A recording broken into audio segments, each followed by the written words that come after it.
Hi hello friends, ಎಲ್ಲರಿಗೂ ನಮಸ್ಕಾರ. Welcome back to my YouTube channel. ನಾನು ಶಿಲ್ಪಾ. ಹೊಸದಾಗಿ ಯಾರೆಲ್ಲ ನಮ್ಮ ಚಾನಲ್ ನೋಡ್ತಾ ಇದ್ದೀರಾ, ಪ್ಲೀಸ್ ಸಬ್ಸ್ಕ್ರೈಬ್ ಮಾಡ್ಕೊಳ್ಳಿ.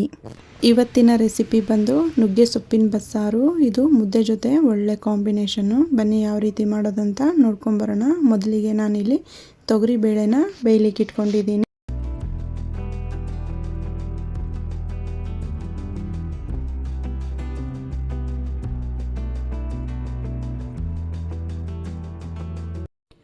ತೊಗರಿಬೇಳೆ ಒಂದು ಮುಕ್ಕಾಲು ಭಾಗ ಬೆಂದಾದ ನಂತರ ನಾವಿದಕ್ಕೆ ನುಗ್ಗೆ ಸೊಪ್ಪನ್ನು ಸೇರಿಸ್ಕೊಂಡು ಬೇಯಿಸ್ಕೋಬೇಕು.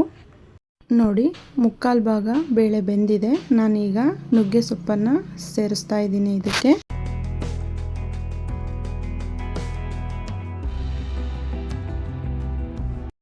ನುಗ್ಗೆ ಸೊಪ್ಪು ಎಲ್ಲದನ್ನು ಸೇರಿಸಿದ ನಂತರ ಒಂದೊಳ್ಳೆ ಮಿಕ್ಸ್ ಕೊಡಬೇಕು. ಅದೆಲ್ಲ ಚೆನ್ನಾಗಿ ಮಿಕ್ಸ್ ಆಗೋ ಥರ. ನಂತರ ಈ ಟೈಮಲ್ಲೇ ಇದಕ್ಕೆ ರುಚಿಗೆ ತಕ್ಕಷ್ಟು ಉಪ್ಪನ್ನು ಸೇರಿಸ್ಕೊಂಡು ಚೆನ್ನಾಗಿ ನುಗ್ಗೆ ಸೊಪ್ಪನ್ನು ಬೇಯಿಸ್ಕೋಬೇಕು.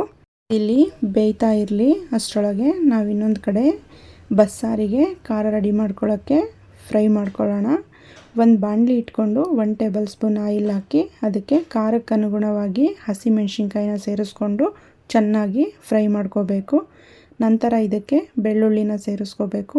ಸ್ವಲ್ಪ ಈರುಳ್ಳಿನ ಸೇರಿಸ್ಕೊಂಡು ಚೆನ್ನಾಗಿ ಫ್ರೈ ಮಾಡ್ಕೋಬೇಕು.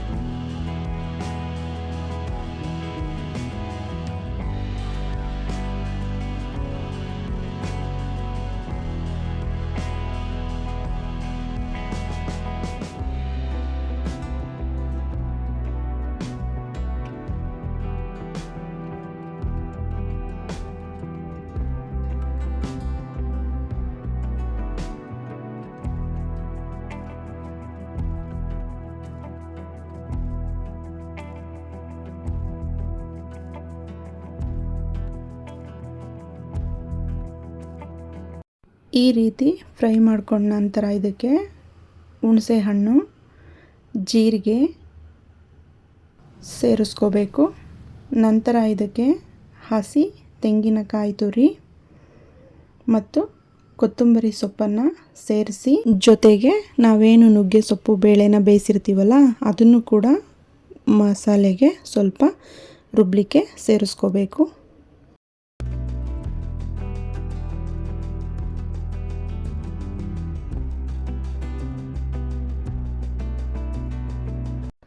ನೋಡಿ, ಈಗ ಇದು ರೆಡಿಯಾಗಿದೆ.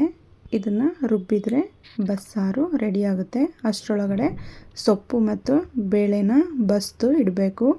ಅದು ಆರಿಕೊಂಡಿರುತ್ತೆ, ಆವಾಗ ಒಗ್ಗರಣೆ ಮಾಡಲಿಕ್ಕೆ ಚೆನ್ನಾಗಿರುತ್ತೆ. ನಾನಿಲ್ಲಿ ಅದನ್ನು ಬಸಿತಾ ಇದ್ದೀನಿ. ನಂತರ ನಾನಿಲ್ಲಿ ಅದೆಲ್ಲದನ್ನು ಒಂದು ಮಿಕ್ಸಿ ಜಾರ್ಗೆ ಸೇರಿಸ್ಬಿಟ್ಟು ನುಣ್ಣಗೆ ರುಬ್ಕೋಬೇಕು. ರುಬ್ಬಿರೋ ಅಂಥ ಮಸಾಲೆನ ಏನು ನಾವು ಬೇಳೆ ಮತ್ತು ಸೊಪ್ಪಿನ ಕಟ್ಟು ತೆಗೆದಿದ್ವಲ್ಲ ಅದಕ್ಕೆ ಸೇರಿಸ್ಕೊಂಡು ಚೆನ್ನಾಗಿ ಒಂದೊಳ್ಳೆ ಮಿಕ್ಸ್ ಕೊಡಬೇಕು. ನೋಡಿ, ಈ ರೀತಿ ಮಾಡಬೇಕು. ನಂತರ ಇದಕ್ಕೆ ನಾವೀಗ ಒಗ್ಗರಣೆನ ಕೊಟ್ಟರೆ ಬಸ್ಸಾರು ರೆಡಿಯಾಗುತ್ತೆ. ನಾನಿಲ್ಲಿ 2 ಟೇಬಲ್ ಸ್ಪೂನ್ ಆಯಿಲ್ ಹಾಕ್ಕೊಂಡು ಅದಕ್ಕೆ ಸ್ವಲ್ಪ ಸಾಸಿವೆನ ಸೇರಿಸಿ ಕರಿಬೇವನ್ನು ಸೇರಿಸಿ ಒಗ್ಗರಣೆ ಕೊಡ್ತಾ ಇದ್ದೀನಿ.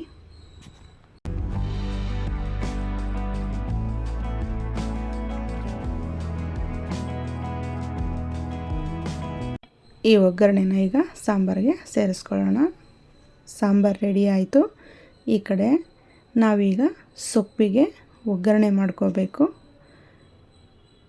ಒಂದು ಬಾಣಲಿ ಇಟ್ಕೊಂಡು ಅದಕ್ಕೆ 2 ಟೇಬಲ್ ಸ್ಪೂನ್ ಆಯಿಲ್ನ ಹಾಕಿ, ನಂತರ ಆಯಿಲ್ ಚೆನ್ನಾಗಿ ಬಿಸಿ ಆದ ನಂತರ ಅದಕ್ಕೆ ಹೆಚ್ಚಿಟ್ಕೊಂಡಿರೋ ಈರುಳ್ಳಿನ ಸೇರಿಸ್ಕೊಂಡು ಚೆನ್ನಾಗಿ ಫ್ರೈ ಮಾಡ್ಕೋಬೇಕು. ಒಗ್ಗರಣೆಗೆ ಸೊಪ್ಪಿನ ಒಗ್ಗರಣೆಗೆ ಒಣಮೆಣಸಿನ್ಕಾಯಿ ಕೂಡ ಸೇರಿಸ್ಕೊಂಡಿದ್ದೀನಿ. ನೋಡಿ, ನಂತರ ತುರಿದಿರೋ ಅಂಥ ತೆಂಗಿನಕಾಯಿನ ಸೇರಿಸ್ಕೊಂಡು ಚೆನ್ನಾಗಿ ಫ್ರೈ ಮಾಡಿಕೊಂಡು ಏನು ನಾವು ಸೊಪ್ಪು ಬಸ್ದು ಇಟ್ಟಿದ್ವಲ್ಲ ಆ ಸೊಪ್ಪನ್ನು ಸೇರಿಸಿ ಚೆನ್ನಾಗಿ ಒಂದೊಳ್ಳೆ ಮಿಕ್ಸ್ ಕೊಟ್ಟರೆ ಸೊಪ್ಪು ಕೂಡ ರೆಡಿಯಾಗುತ್ತೆ. ಇದು ಮುದ್ದೆ ಜೊತೆ ತುಂಬ ಒಳ್ಳೆ ಕಾಂಬಿನೇಷನ್ನು. ನಾನು ಮುದ್ದೆ ಮಾಡಿರಲಿಲ್ಲ, ಹಾಗಾಗಿ ಅನ್ನದ ಜೊತೆ ಸರ್ವ್ ಮಾಡಿದ್ದೀನಿ. ನಿಮಗೆ ಈ ವಿಡಿಯೋ ಇಷ್ಟ ಆದಲ್ಲಿ ಪ್ಲೀಸ್ ನಮ್ಮ ಚಾನಲ್ನ ಸಬ್ಸ್ಕ್ರೈಬ್ ಮಾಡ್ಕೊಳ್ಳಿ, ಒಂದು ಲೈಕ್ ಕೊಡಿ. Thank you.